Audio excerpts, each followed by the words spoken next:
श्रीगुरुभ्यो नमः। हरिः ओम्। अग्ना विष्णो सजोषसे मा वर्धन्तु वाङ्गिरः। द्युम्नैर्वाजेभिरागतम् वाजश्च मे प्रसवश्च मे प्रयतिश्च मे प्रसितिश्च मे धीतिश्च मे क्रतुश्च मे स्वरश्च मे श्लोकश्च मे सावश्च मे श्रुतिश्च मे ज्योतिश्च मे सुवश्च मे प्राणश्च मे पानश्च मे व्यानश्च मे सुश्च मे चित्तम् च माधीतम् च मे वाक्च मे मनश्च मे चक्षुश्च मे श्रोत्रम् च मे दक्षश्च मे बलम् च मओजश्च मे सहश्च आयुश्च मे जरा च आत्मा च मे तनूश्च मे शर्म च मे वर्म च मेऽङ्गानि च मे स्थानि च मे परोगुंसि च मे शरीराणि च मे ज्येष्ठ्यम् च आधिपत्यम् च मे मन्युश्च मे भामश्च मे मश्च मेऽम्भश्च मे जेमा च मे महिमा च मे वरिमा च मे प्रथिमा च मे वर्ष्मा च मे द्राघुया च मे वृद्धम् च मे वृद्धिश्च मे सत्यम् च मे श्रद्धा च मे जगच्च मे धनम् च मे वशश्च मे त्विषिश्च मे क्रीडा च मे मोदश्च मे जातम् च मे जनिष्यमाणम् च मे सूक्तम् च मे सुकृतम् च मे वित्तम् च मे वेद्यम् च मे भूतम् च मे भविष्यच्च मे सुगम् च मे सुपथम् च मरुद्धम् च मरुद्धिश्च मे क्लृप्तम् च मे क्लिप्तिश्च मे मतिश्च मे सुमतिश्च मे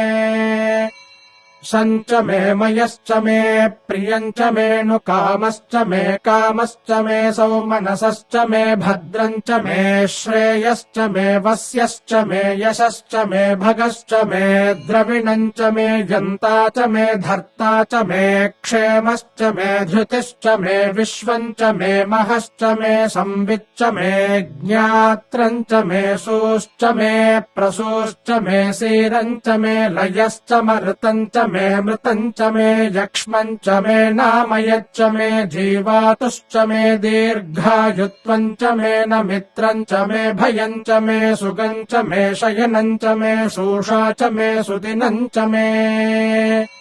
ऊर्च मे सूनृता च मे पयश्च मे रसश्च मे घृतम् च मे मधु च मे सग्धिश्च मे सपीतिश्च मे कृषिश्च मे वृष्टिश्च मे जैत्रम् च औद्भिद्यम् च मे रयिश्च मे रायश्च मे पुष्टम् च मे पुष्टिश्च मे विभु च मे प्रभु च मे बहु च मे भूयश्च मे पूर्णम् च मे पूर्णतरम् च मे क्षितिश्च मे कूयवाश्च मेऽन्नम् च मे क्षुच्च मे व्रीहयश्च मे यवाश्च मे माषाश्च मे तिलाश्च मे मुद्गाश्च मे खल्वाश्च मे गोधूमाश्च मे मसुराश्च मे प्रियङ्गवश्च मे नवश्च मे श्यामाकाश्च मे नीवाराश्च मे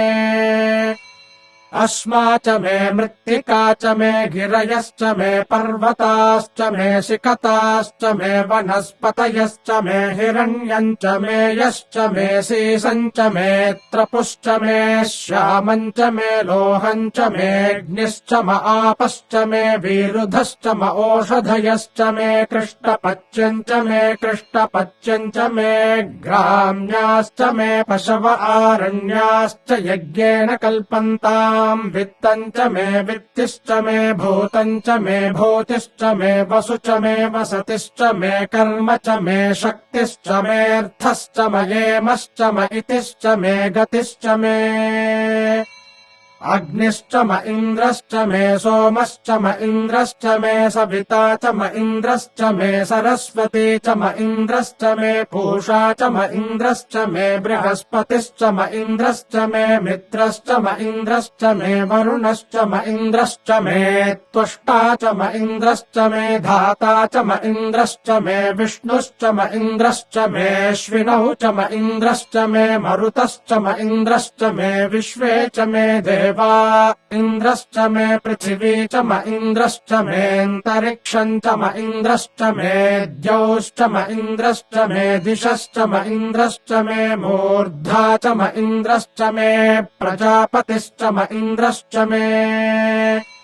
अगुंसुश्च मे रश्मिश्च मे दाभ्यश्च मेऽधिपतिश्च म उपागुंसुश्च मेऽन्तर्यामश्च म ऐन्द्रवायवश्च मे मैत्रावरुणश्च म आश्विनश्च मे प्रतिप्रस्थानश्च मे शुक्रश्च मे मन्थी च म आग्रयणश्च मे वैश्वदेवश्च मे ध्रुवश्च मे वैश्वानरश्च म ऋतुग्रहाश्च मेऽतिग्राह्याश्च म ऐन्द्राग्नश्च मे वैश्वदेवश्च मे मरुत्वतीयाश्च मे माहेन्द्रश्च म आदित्यश्च मे सावित्रश्च मे सारस्वतश्च मे पौष्णश्च मे पात्नीवतश्च मे हार्योजनश्च मे इद्भश्च मे बर्हिश्च मे वेदिश्च मे धिष्णियाश्च मे शुचश्च मे चमसाश्च मे ग्रावाणश्च मे स्वरवश्च म उपरवाश्च मे धिषवणे च मे द्रोणकलशश्च मे वायव्यानि च मे पूतभृच्च म आधवनीयश्च म आग्नेयेध्रम् च मे हविर्धानम् च मे गृहाश्च मे सदश्च मे पुरोडाशाश्च मे पचताश्च मे बभृतश्च मे स्वगाकारश्च मे अग्निश्च मे घर्मश्च मेऽर्कश्च मे सूर्यश्च मे प्राणश्च मेऽश्वमेधश्च मे पृथिवी च मे दितिश्च मे दितिश्च मे द्यौश्च मे शक्वरीरङ्गुलयोदिशश्च मे यज्ञेन कल्पन्तामृक्ष मे साम च मे स्तोमश्च मे यजुश्च मे दीक्षा च मे तपश्च म ऋतुश्च मे व्रतम् च मे होरात्रयोर्वृष्ट्या बृहद्रथन्तरे च मे यज्ञेन कल्पेताम् गर्भाश्च मे वत्साश्च मे त्र्यविश्च मे त्र्यवी च मे दित्यवाच्च मे दित्यौही च मे पञ्चाविश्च मे पञ्चावी च मे त्रिवत्सश्च मे त्रिवत्सा च मे तुर्यवाच्च मे तुर्यौही च मे पष्ठवाच्च मे पष्ठौही च म उक्षा च मे वशा च म ऋषभश्च मे वेहच्च मे नड्वाञ्च मे धेनुश्च म आयुर्यज्ञेन कल्पताम्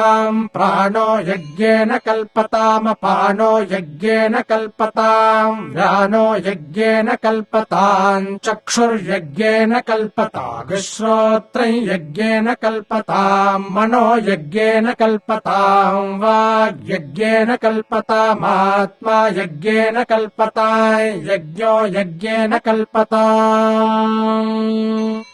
एका च मे तिस्रश्च मे पञ्च च मे सप्त च मे नव च म एकादश च मे त्रयोदश च मे पञ्चदश च मे सप्तदश च मे नवदश च म एकविंशतिश्च मे त्रयोविंशतिश्च मे पञ्चविंशतिश्च मे सप्तविंशतिश्च मे नवविंशतिश्च म एकत्रिंशच्च मे त्रयस्त्रिंशच्च मे चतस्रश्च मेऽष्टौ च मे द्वादश च मे षोडश च मे विंशतिश्च मे चतुर्विंशतिश्च मेऽष्टाविंशतिश्च मे द्वात्रिंशच्च मे षट्त्रिंशच्च मे चत्वारिंशच्च मे चतुश्चत्वारिंशच्च मेऽष्टाचत्वारिंशच्च मे वाजश्च प्रसवश्चापिजश्च क्रतुश्च सुवश्च मूर्धा च व्यष्णियश्चान्त्यायनश्चान्त्यश्च भौवनश्च भुवनश्चाधिपतिश्च इडा देवहूर्मनुर्यज्ञनिर्बृहस्पतिरुक्था मदानि शगुंसि षद्विश्वे देवाः सूक्तवाचः पृथिवीमातर्माहि गुंसेर्मधुमनिष्ये मधुजनिष्ये मधुवक्ष्यामि मधुवदिष्यामि मधुमतीम् देवेभ्यो वाचमुद्यासगम् शुश्रूषेण्याम् मनुष्येभ्यस्तम् मा देवा अवन्तु शोभायै पितरोऽनुमदन्तु ॐ शान्तिः शान्तिः शान्तिः हरिः ॐ